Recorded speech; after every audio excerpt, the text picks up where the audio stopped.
A reading from the Holy Gospel according to Luke, chapter 24, verses 35 to 48. Passage taken from the Message version of the Bible.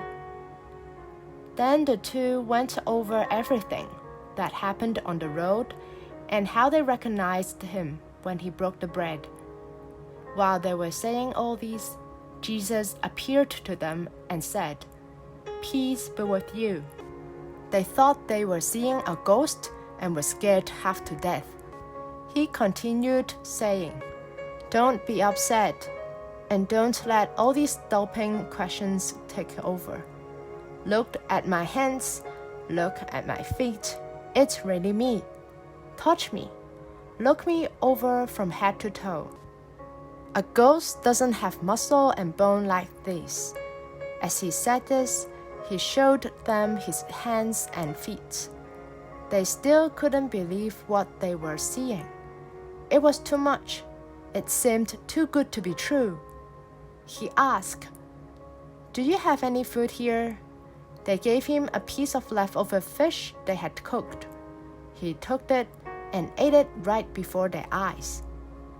Then he said, "Everything I told you while I was with you comes to this. All the things written about me in the law of Moses, in the prophets, and in the Psalms have to be fulfilled." He went on to open their understanding of the Word of God, showing them how to read their Bibles this way. He said, "You can see now how it is written that the Messiah suffers, rise from the dead on the third day, and then a total life change through the forgiveness of sins is proclaimed in his name to all nations. Starting from here, from Jerusalem, you're the first to hear and see it. You're the witnesses." The Gospel of the Lord.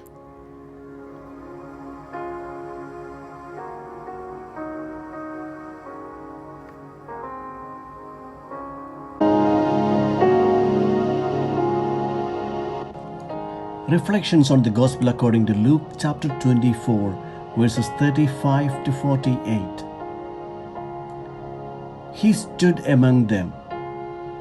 That is how John the evangelist and Luke describe the first apparition of Jesus to his disciples after the resurrection.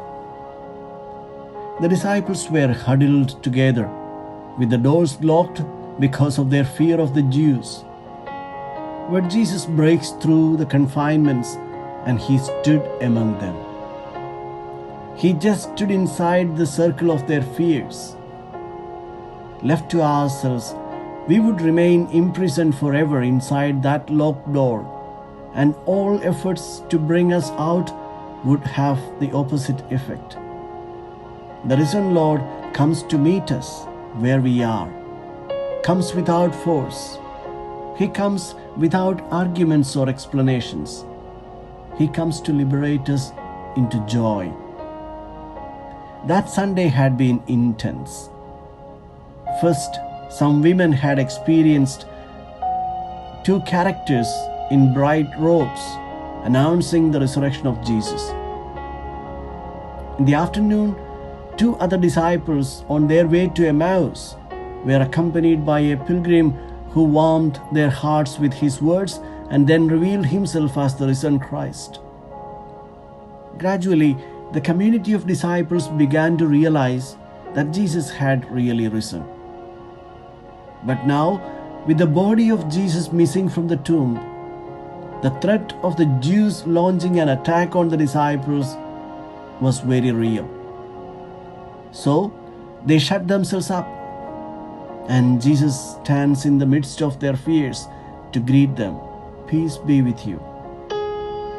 The first reaction is one of wonder, doubt, fear.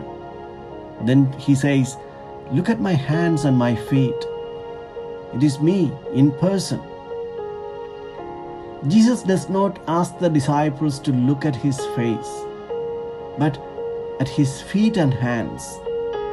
Those hands that healed the sick, raised the dead, blessed the children, broke the bread.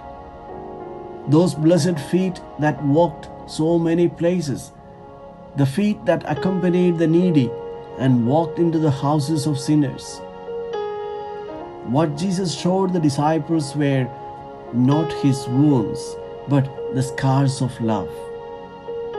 Those signs would be carried into eternity.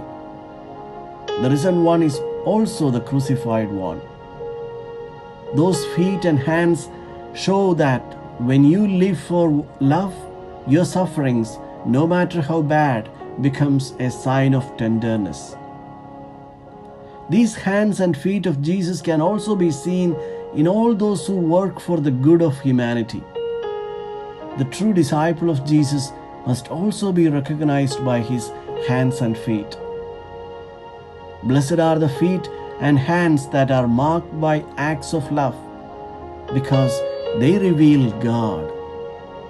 When the night of our lives comes, God will ask us to show him our hands and our feet.